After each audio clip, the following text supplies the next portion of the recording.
Hello everyone. तो KNS classes पे आपका हार्दिक स्वागत है। और आज हम रासायनिक विज्ञान की कुछ मूल अवधारणा पे लेक्चर नंबर 03 लेके आए हैं, जिसके अंदर आज में बात करनी है सार्थक अंकों के ऊपर। सार्थक अंकों को समझने के लिए अपन इसको दो लेक्चर के अंदर डिवाइड करेंगे। सबसे पहले में सार्थक अंक क्या है, कैसे निकालते हैं सार्थक अंकों को और क्या क्या नियम है, पहले इसके बारे में बात करेंगे।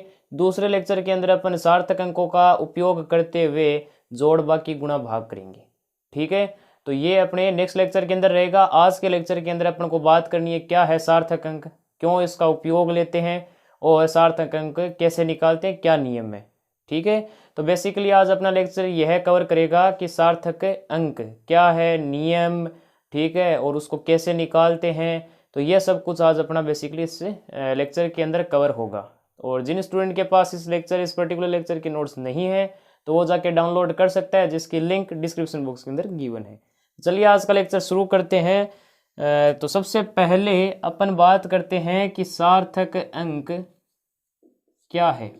ठीक है, तो बेसिकली सार्थक अंक हमें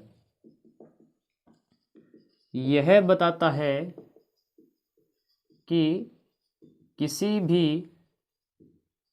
भौतिक राशि के मापन में ऐसे कितने अंक है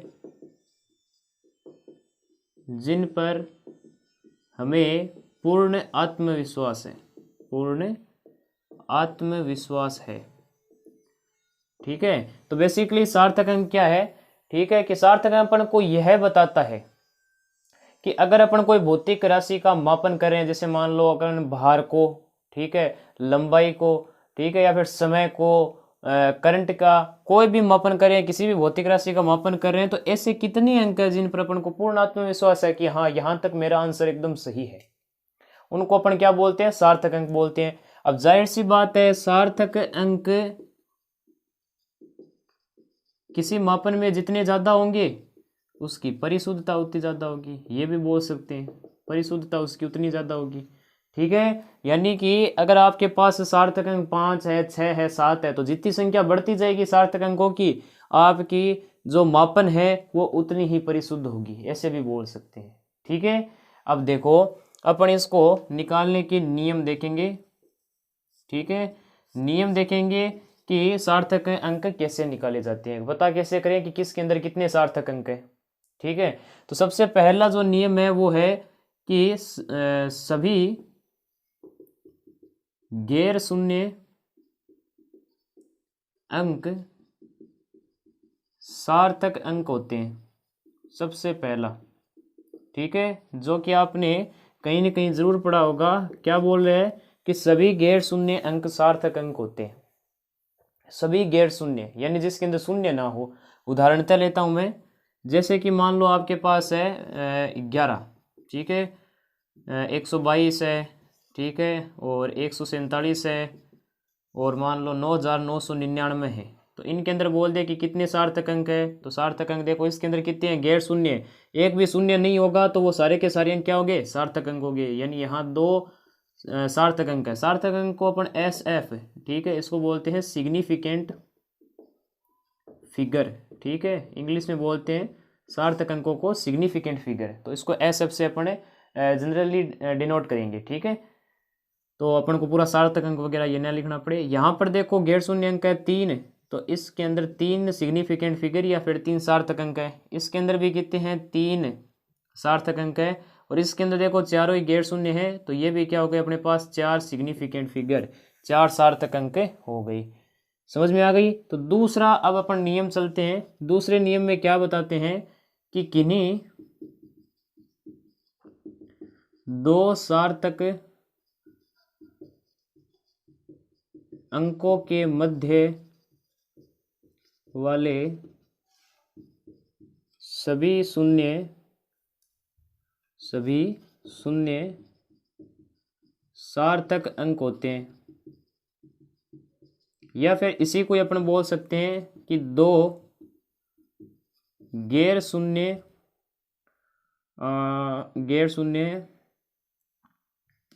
अंकों के मध्य वाले सभी शून्य सार्थक अंक होते हैं, सार्थक अंक होते हैं। ठीक है, बेसिकली तो अपन को पहले इसके ऊपर बात करनी है कि दो गैर शून्य अंकों के मध्य वाले सभी शून्य क्या होते हैं, यहाँ पे सार्थक अंक होते हैं। ठीक है, जैसे कि मान लो मैंने उदाहरण लिया 101, या फिर मान लो मैंने लिया 2002, या फिर मैंने मान लो उदाहरण लिया 400001। ठीक है, ये मैंने यहाँ पे क्या लिया है, 3 उदाहरण लिए हैं। इसके अंदर देखो 1 और 1 दो गैर शून्य अंक है, तो इसके मध्य वाला 0 भी क्या होगा, एक सार्थक अंक होगा। टोटल कितने सार्थक अंक हो गए, 3 सार्थक अंक हो गए। ठीक है, कितने हो गए, 3 सार्थक अंक हो गए। यहाँ देखो ये दो गैर शून्य अंक, इनके बीच के शून्य भी क्या होंगे, सार्थक अंक होंगे। तो ये कितने हो गए, 4 सार्थक अंक हो गए। फिर यहाँ पे देखो 4 और 1 दोनों ही गैर शून्य अंक है, और इनके मध्य वाले भी सारे कितने जो भी शून्य है वो भी क्या होंगे, सार्थक अंक होंगे। तो टोटल कितने हो गए, 1 2 3 4 5 6 7, यानी 7 सार्थक अंक होंगे। समझ में आ गई मेरी बात ये। यानी कि सार्थक अंक में 2 नियम पढ़ लिए कि गैर शून्य अंक हमेशा क्या होंगे, सार्थक अंक होंगे। दूसरा अपन ने क्या पढ़ा कि दो गैर शून्य अंकों के मध्य वाले सभी शून्य सार्थक अंक होंगे। या फिर इसको ऐसे भी बोल सकते हैं, देखो 1 और 1 गैर शून्य अंक है और सार्थक अंक भी है।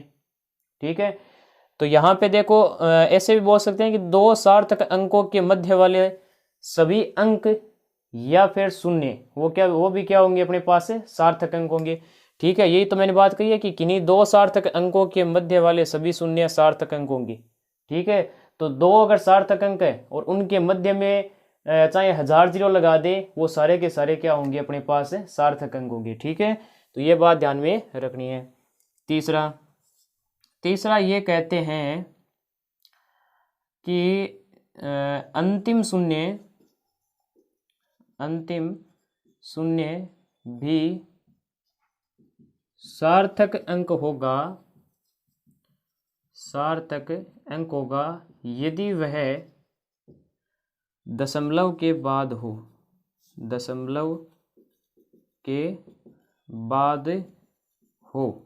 ठीक है, बड़ा इंपॉर्टेंट है ये। क्या कह रहा है कि अंतिम शून्य भी सार्थक अंक होंगे। ठीक है, होंगे यदि वह दशमलव के बाद हो। यानी कि अंतिम में दशमलव के बाद में अगर अंतिम में शून्य आप चाहो तो 1000 लगा लो, वो सारे के सारे सार्थक अंक होंगे। ठीक है,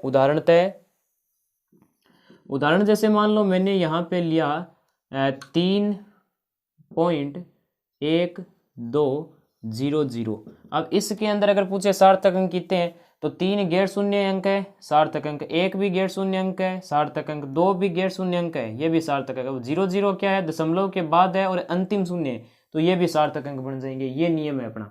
तो टोटल कितने हो गए, 1 2 3 4 5, तो टोटल कितने हो गए, 5 सार्थक अंक हो गए। एक जैसे मान लो मेरे पास है 20.00।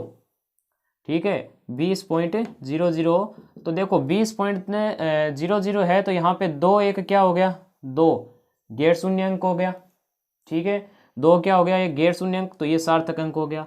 दशमलव के बाद अंतिम जितने भी अपने पास क्या होते हैं, शून्य होते हैं, वो भी सार्थक अंक है। यानी ये 0 और ये 0, ये भी क्या हो गए, सार्थक अंक।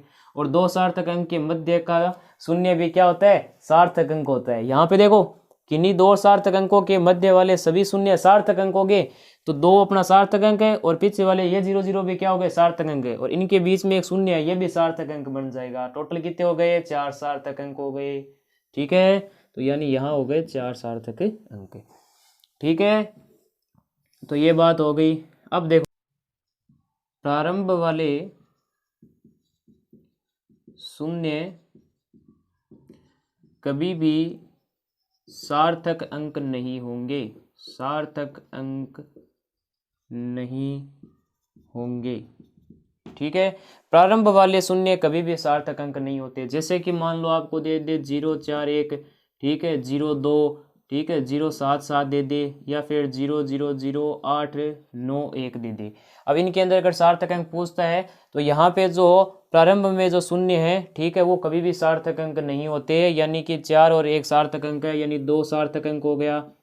इसके अंदर 1 सार्थक अंक हो गया, इसके अंदर 2 सार्थक अंक हो गए, और इसके अंदर 3 सार्थक अंक हो गए। ठीक है, यानी शुरुआत वाले अगर 0 है ना, उनको आपको सिग्निफिकेंट फिगर यानी सार्थक अंक नहीं मानना है। ठीक है, तो बेसिकली अपन ने अभी तक 4 नियम पढ़ लिए हैं। सबसे पहला कहता है कि सभी गैर शून्य अंक सार्थक अंक होंगे। दूसरा बोलता है 2 गैर शून्य अंकों के मध्य सभी शून्य सार्थक अंक होंगे, या फिर इसी बात को ऐसे भी बोल सकते हैं कि 2 सार्थक अंकों के मध्य के सभी शून्य सार्थक अंक होंगे। तीसरा यह है कि अंतिम शून्य भी सार्थक अंक होंगे यदि वह दशमलव के बाद है। और यहाँ पे क्या हो गया, प्रारंभ वाले शून्य कभी भी सार्थक अंक नहीं होंगे। ठीक है, तो बेसिकली 4 अपन ने पढ़ लिए। आगे के नियम और पढ़ते हैं, उससे पहले आप ये नोट कर लीजिए। ठीक है, तो कर लीजिए। तो अगले नियम के ऊपर चलते हैं अपने। 5वां नियम है जो कि क्या कहता है कि अंतिम वाले शून्य सार्थक अंक नहीं होंगे, सार्थक अंक नहीं होंगे यदि वे दशमलव से पहले हैं। ठीक है, यानी कि अंतिम वाले शून्य सार्थक अंक कभी भी नहीं होंगे यदि वो दशमलव से क्या है, पहले है। जैसे कि मान लो मैंने उदाहरण लिया 1800, या फिर मान लो 1000 ले लिया, या मान लो 33,000 ले लिया, या मान लो मैंने 1 लाख ले लिया। 1 2 3 4 5, तो यहाँ से कितना होगा देखो 1800। अब 1800 में देखो ये अंतिम शून्य है जो कि दशमलव से पहले है, तो ये सार्थक अंक नहीं होंगे। ये गैर शून्य है जो कि सार्थक अंक होंगे, तो 2 यहाँ पे सार्थक अंक है। इसमें देखो कितने हो गए, इसमें ये अंतिम शून्य है तीनों, तो ये सार्थक अंक नहीं होंगे, केवल 1 शून्य अंक है यहाँ पे सार्थक अंक है जो कि कितना हो जाएगा अपने 1 है। यहाँ पे देखो 33,000 के अंदर ये तीनों ही क्या है, अंतिम शून्य है, तो ये सार्थक अंक नहीं होंगे, तो ये गैर शून्य अंक क्या बन जाएंगे, सार्थक अंक। यानी यहाँ पे 2 सार्थक अंक है, यहाँ पर कितने हो गए, 1 सार्थक अंक हो गया। यानी कि अंतिम वाले शून्य कभी भी सार्थक अंक नहीं होंगे यदि वो दशमलव से पहले हैं। और एक नियम अपन ने पहले पढ़ा इससे मिलता जुलता, जो कि क्या था कि अंतिम वाले शून्य सार्थक अंक होंगे यदि वह दशमलव के बाद है। ठीक है, देखो इससे पहले जब मैं छोटा था तो ये पंजाबी संतरा बल्ले बल्ले, ठीक है, या फिर 1 रुपए वाली माचिस आती थी। ठीक है, तो उनके ऊपर पहले क्या लिखते थे कि 1.00, या फिर मान लो कोई भी 10 रुपए की चीज़ है तो 10.00, या फिर 50.00, ऐसे रुपीज़ लिखे आते थे ऐसे। ठीक है, अब देखो मैं समझता था भाई इसको 1 ही लिख दो, 0.00 का क्या मतलब है यहाँ पे। ठीक है, फिर आगे जैसे जैसे सार्थक अंक वगैरह ये पढ़े तब पता चला कि जितने ज़्यादा सार्थक अंक होते हैं, ठीक है, उसकी परिशुद्धता उतनी ज़्यादा होती है। इस वजह से क्या करते हैं सारी कंपनियां पॉइंट के बाद 2-3 शून्य लगा देती है। ठीक है, ताकि वह जो रेट है, ठीक है, जो आप दर लगा रहे हैं वहाँ पे, ठीक है, तो वो एकदम परिशुद्ध हो जाए। तो इस वजह से करते हैं, क्योंकि देखो शून्य के बाद वाले सारे के सारे जो अंतिम में शून्य होंगे वो सारे सार्थक अंक है। ठीक है, तो इस वजह से वहाँ पे दशमलव के बाद 0 लगाते हैं। ठीक है, इसका कोई मतलब नहीं हो सकता भाई, देखो इसका कोई मतलब नहीं है कि आपने ऐसा लिख दिया 0, 100 रुपये लिख दिए। अब देखो इसमें क्या होगा, ये अपने पास क्या है, अंतिम वाले शून्य है। ठीक है, अंतिम वाले शून्य है, और अंतिम वाले शून्य कभी भी सार्थक अंक नहीं होते, तो इस वजह से इसका प्राइस 1 रुपया माना जा सकता है। ठीक है, तो ऐसा अगर मार्केट में कभी दिखे तो आप 1 रुपया ही देना। ठीक है, तो ये चीज़ है भाई। तो इस वजह से इसमें क्या करते हैं, पॉइंट के बाद कुछ एक शून्य लगाते हैं ताकि वो परिशुद्ध हो जाए। छठा पॉइंट है परिणाम की कोटि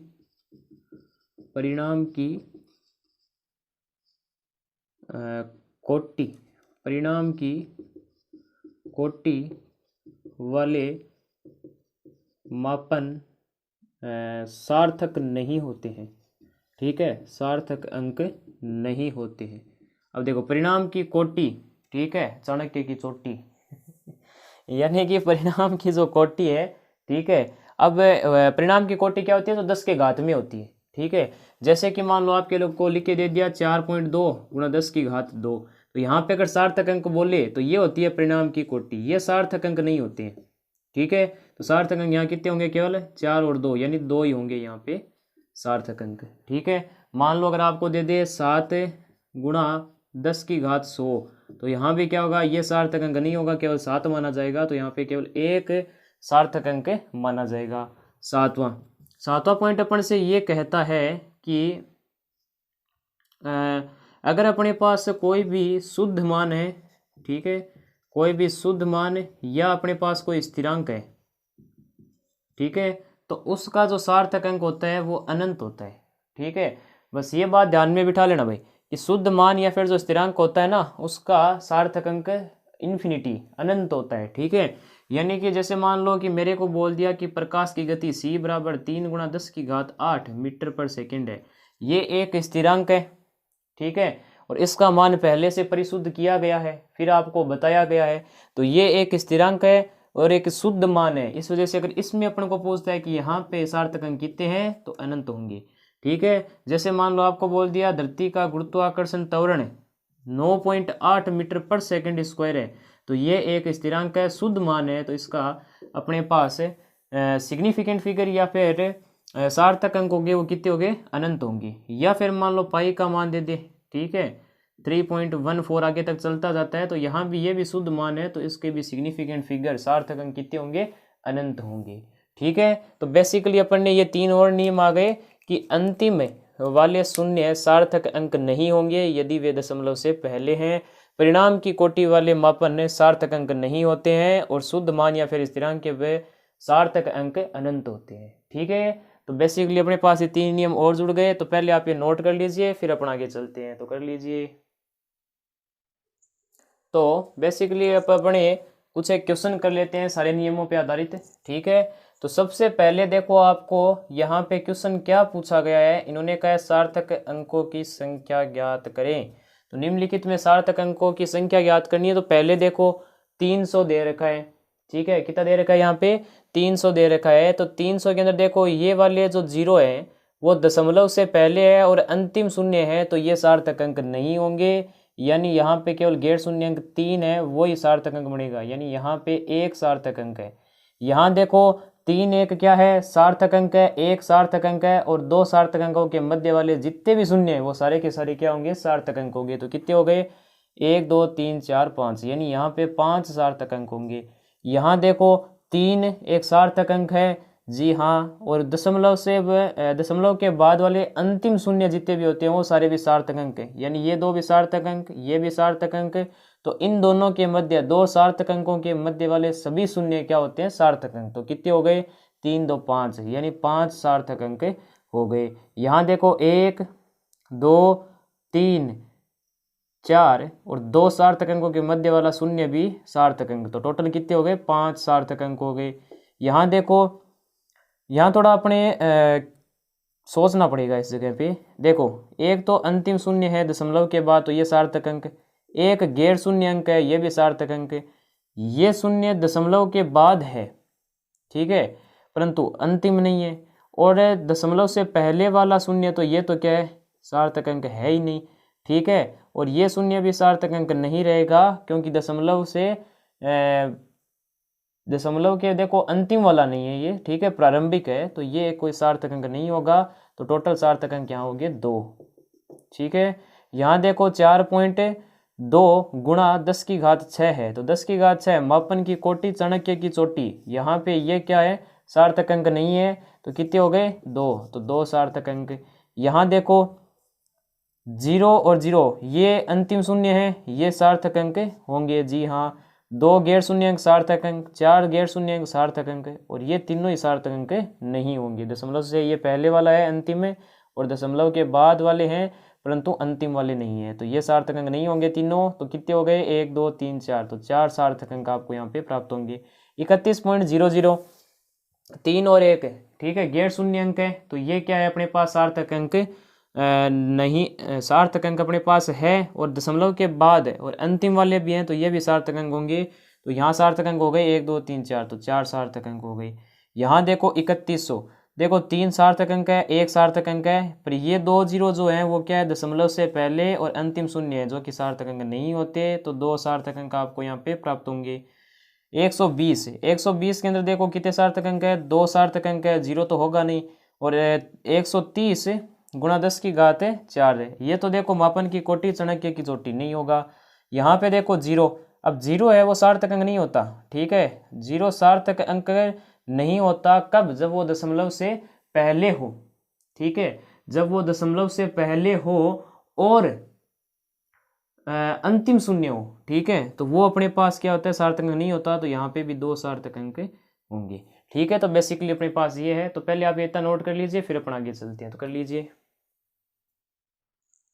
तो अगला नियम अपन पढ़ते हैं, 8वां नियम, जो कि हमसे क्या कहता है, ये कहता है कि अगर अपन क्या कर रहे हैं, मात्रक रूपांतरण कर रहे हैं, ठीक है, क्या कर रहे हैं, मात्रक रूपांतरण, यानी कि सेंटीमीटर को अगर मीटर में बदल रहे हैं, ठीक है, या फिर मिलीमीटर को माइक्रोमीटर में, या फिर जो भी बदल रहे हैं, तो मात्रा का अगर कहीं पे रूपांतरण हो रहा है तो ध्यान रहे कि सार्थक अंक, तो जो सार्थक अंक है, तो सार्थक अंकों में परिवर्तन नहीं होना चाहिए, ठीक है, सार्थक अंकों में परिवर्तन नहीं होना चाहिए। जैसे कि मान लो मेरे पास उदाहरण ले लेता हूं मैं एक, कि अगर मेरे को बोल दे कि 1.5 मीटर को सेंटीमीटर में बदलो, ठीक है, तो यहाँ पे देखो सार्थक अंक मीटर में कितने हैं, 1.5 में 2 सार्थक अंक हैं, तो यानी कि अगर सेंटीमीटर में बदल रहे हो तो वहाँ पर भी कितने होने चाहिए, 2 सार्थक अंक होने चाहिए, ठीक है। तो ये कितना हो जाएगा, 1.5 गुणा 100 हो जाएगा, तो ये कितना हो जाएगा, 150 सेंटीमीटर। तो यहाँ पर भी क्या है, 2 सार्थक अंक है, देख लो, चेक कर लो भाई, 1 और 5 सार्थक अंक है, और 0 अंतिम सार्थक अंक है, और दशमलव से पहले है, तो ये भी सार्थक अंक नहीं होगा, तो 15 यानी 2 सार्थक अंक हो गए, ठीक है। इसी पे बेस्ट नीट पे आया हुआ एक सवाल था कि 2.0 किलोमीटर को मीटर में बदलते हैं तो सही उत्तर चुने। अब सारे कंफ्यूज हो गए कि 2000 मीटर सही उत्तर है, 2.0 गुणा 10 की घात 3 भी सही है, 2 गुणा 10 की घात 3 भी सही लग रहा है, और 0.2 गुणा 10 की घात 4, देखो ये क्या हो जाएगा, 2 गुणा 10 की घात कितनी हो जाएगी, 3, तो इसको 0.2 0.1 है, इधर की तरफ लेके आए तो गुणा 10 की घात 4 हो जाएगी, ठीक है। तो ये चीज़ है, तो चारों ऑप्शन सही दिख रहे हैं, तो इसमें गलती क्या है, देखो यहाँ पे देखो सार्थक अंक कितने हैं, 2 सार्थक अंक है, दशमलव के बाद वाले जितने भी अंतिम शून्य होते हैं वो भी सार्थक अंक है, यानी 2 सार्थक अंक है यहाँ पे, ठीक है। अब इसमें देखो कितने सार्थक अंक है, केवल 1 सार्थक अंक है, दिख रहा होगा आपको, ठीक है। और इसमें देखो कितने हो गए, 1 ही सार्थक अंक है, इसके अंदर भी 1 सार्थक अंक है भाई, ये तो अपने पास क्या है, मात्रा की कोटि है ना भाई, ठीक है, तो ये तो अपने पास सार्थक अंक नहीं होंगे, ठीक है। और उसके बाद अगर बात करें तो इसमें देखो 2 सार्थक अंक है, ठीक है, तो ये देखो अपने पास 2 सार्थक अंक है, यहाँ भी 2 सार्थक अंक है, तो बी ऑप्शन करेक्ट है, बाकी सारे गलत हो जाएंगे, क्योंकि नियम क्या है कि मात्रक अगर रूपांतरण करते हो तो सार्थक अंकों में परिवर्तन नहीं होना चाहिए, पर इन तीनों के अंदर परिवर्तन हो रहा है, बस इसको छोड़ के, तो ये अपना करेक्ट ऑप्शन होगा, ठीक है। तो पहले आप ये इतना नोट कर लीजिए, उसके बाद अपना आगे चलते हैं, तो कर लीजिए। तो अब अपने नेक्स्ट टॉपिक की तरफ चलते हैं, जो कि है पूर्णांकित करना, जिसको इंग्लिश में बोलते हैं राउंड ऑफ, ठीक है। अब देखो राउंड ऑफ या फिर पूर्णांकित कैसे होता है वो देखते हैं अपन को। देखो जैसे बोल दे कि निम्नलिखित अंकों को 2 अंक तक पूर्णांकित करें, 2 अंक तक पूर्णांकित है, यानी 2 अंक रखने हैं और उसके बाद संख्या पूर्ण हो जानी चाहिए, ठीक है, इसका मीनिंग ये है। अब देखो अगर पूर्णांकित करना है तो उसके लिए अपने पास 3 नियम बैठते हैं। पहला नियम, जितने अंक तक आपको बोलता है कि वो पूर्णांकित करो, जस्ट उससे अगला डिजिट देखो, अगर वो अपने पास संख्या 5 से छोटी है तब तो आप डायरेक्ट संख्या को पूर्णांकित कर दो बिना किसी चेंज के, ठीक है, कोई परिवर्तन नहीं होगा। दूसरा नियम है कि 2 संख्या तक अगर मान लो आपको पूर्णांकित करने के लिए कह रहा है, तीसरी संख्या अगर क्या है 5 से आपके क्या है यहाँ पे बड़ी है, ठीक है, वो आपके पास क्या है संख्या 5 से बड़ी है, तो वहाँ पे अपन क्या करेंगे, वहाँ पे 1 अंक बढ़ा देंगे, ठीक है, 1 अंक बढ़ा देंगे, किसको, दूसरे अंक को। तीसरा कि अगर मान लो 5 ही हो जाए तो 5 होने पर अपन 2 केस बनते हैं कि एक अगर अपने पास है विषम संख्या और एक मान लो आपके पास है सम संख्या। विषम होती है तो 1 अंक तो बढ़ेगा, ठीक है, 1 अंक आपको क्या करना है, बढ़ाना है, और सम है तो कुछ नहीं करना। जैसे इसमें देखो 2 अंक तक अपन को पूर्णांकित करना है, 2 के बाद 4 है, 4 क्या है 5 से छोटा, तो कोई परिवर्तन नहीं करना, 2.3 लिख दो। यहाँ देखो 7.89 है तो 2 संख्या तक पूर्णांकित करना है। तीसरा देखो 9 है जो कि 5 से बड़ा है, तो 8 को 1 बढ़ा दो तो कितना हो जाएगा 7.9। यहाँ पे देखो 8.75 है, तो यानी कि यहाँ पे क्या है कि 8 और 7 और 5 2 संख्या तक अपन को पूर्णांकित करना है। तीसरी संख्या 5 है और 5 से पहले देखो क्या है 7, जो कि क्या है एक विषम संख्या है। विषम संख्या है तो एक अंक बढ़ा दो तो कितना हो जाएगा 8.8 है। और यहाँ पे क्या है 8.65 है, 5 है और 5 से देखो इधर की तरफ क्या है 6 है। 6 एक सम संख्या है तो कोई परिवर्तन नहीं करना, 8.6 कर देना बस। ये अपना क्या है पूर्णांकित करने का तरीका है। ठीक है, तो पहले आप ये इतना नोट कर लीजिए, उसके बाद अपने आगे चलते हैं। तो कर लीजिए। नेक्स्ट देखो अपने पास एक क्वेश्चन है, ठीक है, जो कि पूर्णांकित करने पे ही है। ठीक है, वैसे अभी लेक्चर बंद करने वाले थे पर थोड़े बहुत क्वेश्चन करा देते हैं पूर्णांकित पे ताकि ये टॉपिक क्लियर हो जाए। वैसे अगले लेक्चर के अंदर इस चीज़ का पूरा उपयोग होगा। ठीक है, तो देखो कि पूर्णांकित कैसे करते हैं, कि 2 सार्थक अंकों तक पूर्णांकित करना है, यानी 2 सार्थक अंक रखने हैं। ठीक है, और फिर अपन को क्या करना है, यहाँ पे 2 सार्थक अंक के बाद जो संख्या है उसको रोक देना है। ठीक है, तो देखो पूर्ण कैसे करेंगे ऐसी संख्याओं को। जैसे यहाँ देखो 7.82, 2 सार्थक अंक रखने हैं तो 7 और 8 2 सार्थक अंक है, यानी 2 को हटाना है। अब 2 देखो 8 के बाद 2 है और 2 क्या है 5 से छोटा है, 5 से छोटा है यानी 8 तो वैसा ही रहेगा, कोई परिवर्तन नहीं होगा। ठीक है, तो ये पूर्णांकित हो गया। 6.87 देखो 6.87 है तो यहाँ पे 6 और 8 2 सार्थक अंक है और 7 को हटाना है। अब 7 देखो 5 से क्या है ज़्यादा है तो यहाँ पे क्या होगा एक अंक बढ़ जाएगा इससे आगे वाले का, तो 9 हो जाएगा। यहाँ देखो 16.351 है तो 1 और 6 दोनों ही सार्थक अंक है, यहाँ से अपन को आगे के अंक हटाने हैं तो ये हो गया देखो 1 हो गया। और यहाँ देखो 3 5 से छोटा है तो 6 वैसा का वैसा ही रहेगा, यानी 16 आ जाएगा। यहाँ देखो 12.78 है तो 12 और दशमलव के बाद 7 है। अब दशमलव के बाद अगर 7 है और जो कि क्या है 5 से बड़ा तो एक संख्या बढ़ा दो तो ये हो जाएगा 13। 3.250। अब यहाँ पे देखो क्या है 3 और 2 और 5 है अपने पास। अब देखो 5 से इधर की तरफ क्या है अपने पास 2 है जो कि क्या है एक सम संख्या, तो कोई परिवर्तन नहीं होगा, तो 3.2 हो गया। यहाँ देखो 12.650, यहाँ 2 सार्थक अंक तक करना है तो 12 और उसके बाद है 6। ठीक है, अब 6 क्या है अपने पास 5 से बड़ा है तो क्या हो जाएगा 13 हो जाएगा। 6.750 तो यहाँ पे क्या है 3 और 7 दोनों सार्थक अंक है, फिर है 5 है और 5 के आगे वाला क्या है एक विषम संख्या है तो क्या हो जाएगा 3.8 है। यहाँ 16.150 है तो 16 के बाद 1 है जो कि 5 से छोटा है तो संख्या वही रहेगी। और देखो ये 2 सार्थक अंक 2 सार्थक अंक 2 2 2 2 2 2 यानी सारों के अंदर क्या है 2 सार्थक अंक है, यानी अपने आंसर सारे करेक्ट हैं। ठीक है, तो पहले आप इतना नोट कर लीजिए, उसके बाद अपन आगे चलते हैं। तो कर लीजिए। तो आज का लेक्चर यहीं समाप्त करते हैं। ठीक है, बड़ा मज़ा आ गया आज तो है सार्थक अंकों को पूर्णांकित करने पे। ठीक है, तो ये लेक्चर आपका एकदम पूरा कवर होना चाहिए, ये इंट्रोडक्शन है, क्योंकि नेक्स्ट लेक्चर है उसके अंदर क्या करेंगे सार्थक अंकों का जोड़ घटाव गुणा भाग ये करेंगे। ठीक है, तो उसके लिए आपको सार्थक अंक का कंसेप्ट नियम वगैरह सारे आपको याद होने चाहिए। दूसरा पूर्णांकित कैसे करते हैं ये याद होना चाहिए। ठीक है, तो नेक्स्ट अपना लेक्चर रहेगा सार्थक अंकों का जोड़ घटाव गुणा भाग। तो तब तक के लिए पढ़ाई करते रहे। जय राजस्थान।